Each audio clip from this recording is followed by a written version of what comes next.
పశ్చిమాసియాలో యుద్ధం ఆగుతుందనుకున్న ఆశలు మళ్లీ ఆవిరయ్యాయి. అమెరికా ఇరాన్ల మధ్య జరగాల్సిన రెండో విడత ప్రత్యేక చర్చలపై అనిశ్చితి నెలకొంది. ఇస్లామాబాద్ వేదికగా జరగాల్సిన ఈ శాంతి యత్నాలను అమెరికా అధ్యక్షుడు డొనాల్డ్ ట్రంప్ ఒక్క ప్రకటనతో నిలిపివేశారు. తన ప్రతినిధి బృందాన్ని పాకిస్తాన్ కు పంపేది లేదని, అనవసరమైన ప్రయాణం దండగా అని ఆయన తెగేసి చెప్పారు.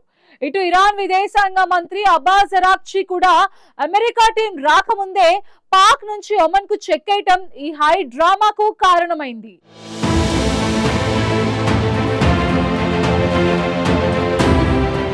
పశ్చిమాసియాలో శాంతి చర్చలు మళ్లీ మొదటి దశకి చేరుకున్నాయి. ఒకప్పుడు ఆశాజనకంగా కనిపించిన అమెరికా ఇరాన్ చర్చలు ఇప్పుడు అనిశ్చితిలో పడ్డాయి. ఇస్లామాబాద్ వేదికగా జరగాల్సిన రెండో విడత ప్రత్యక్ష చర్చలపై అనేక సందేహాలు తలెత్తాయి. ఇరాన్ విదేశాంగ మంత్రి అబ్బాస్ అరాగ్చి ముందుగానే పాకిస్తాన్ కు చేరుకుని అక్కడి నాయకులతో విస్తృతంగా చర్చలు జరపడం, కానీ అమెరికా ప్రతినిధులు చేరకముందే ఆయన అక్కడి నుంచి వెళ్లిపోవడం ఈ పరిణామాలకు దారితీసింది. దాంతో చర్చల భవిష్యత్తు ఏమవుతుందనే ప్రశ్న ప్రపంచవ్యాప్తంగా ఉత్కంఠను పెంచుతోంది. పాకిస్తాన్ ఈ చర్చలకు మధ్యవర్తిత్వం వహిస్తూ కీలక పాత్ర పోషిస్తుంది. ఇస్లామాబాద్ లో అరాగ్చి, పాక్ ప్రధాని షేబాజ్ షరీఫ్, సైన్యాధిపతి ఆసిం మునీర్, ఇతర ఉన్నతాధికారులతో సమావేశమయ్యారు. ఈ సమావేశంలో అమెరికా ప్రతిపాదనలపై ఇరాన్ అభిప్రాయాలను వివరంగా వెల్లడించారు. ముఖ్యంగా కొన్ని అంశాలపై ఇరాన్ ఆందోళనలు వ్యక్తం చేసినట్లు తెలుస్తోంది. ఆ అభ్యంతరాలను అమెరికా ప్రతినిధులకు తెలియజేసి వారి స్పందనను బట్టి తదుపరి ప్రత్యక్ష చర్చలు ప్రారంభమవుతాయని పాకిస్తాన్ అధికారులు ఆశాభావం వ్యక్తం చేశారు. దీంతో చర్చలు పూర్తిగా ఆగిపోలేదని, కానీ ముందుకు సాగాలంటే అమెరికా వైఖరి కీలకమని విశ్లేషకులు చెబుతున్నారు.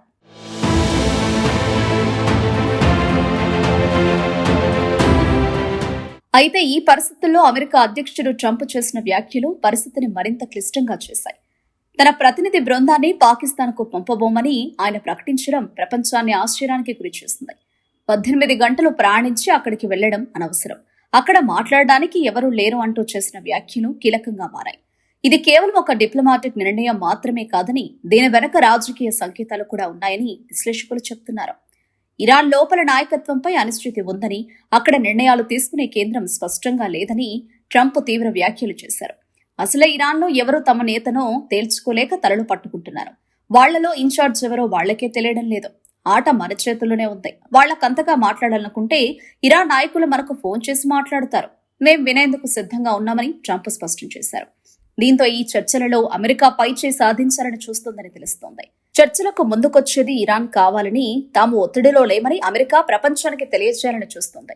పశ్చిమాసియాలో అమెరికా ప్రత్యేక రాయబారి స్టీవ్ విట్కాఫ్, ట్రంప్ అల్లుడు జేడ్ కుష్నర్లను పాక్కు కొద్దిసేపట్లో పంపబోతున్నామని White House press secretary Karoline Leavitt అంతకుముందే ప్రకటించగా కొన్ని నిమిషాలకే ట్రంప్ విరుద్ధమైన ప్రకటన చేశారు.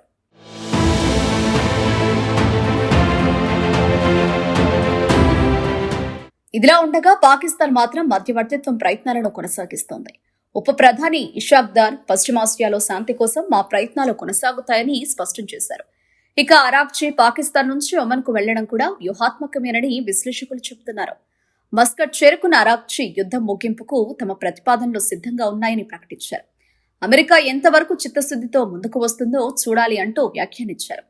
ఈ వ్యాఖ్యలను బట్టి చూస్తే ఇరాన్ కూడా అమెరికాపై అనుమానంతోనే ఉందని తెలుస్తోంది. ఇదే సమయంలో ఇరాన్ సైతం అమెరికాకు హెచ్చరికలు జారీ చేస్తోంది.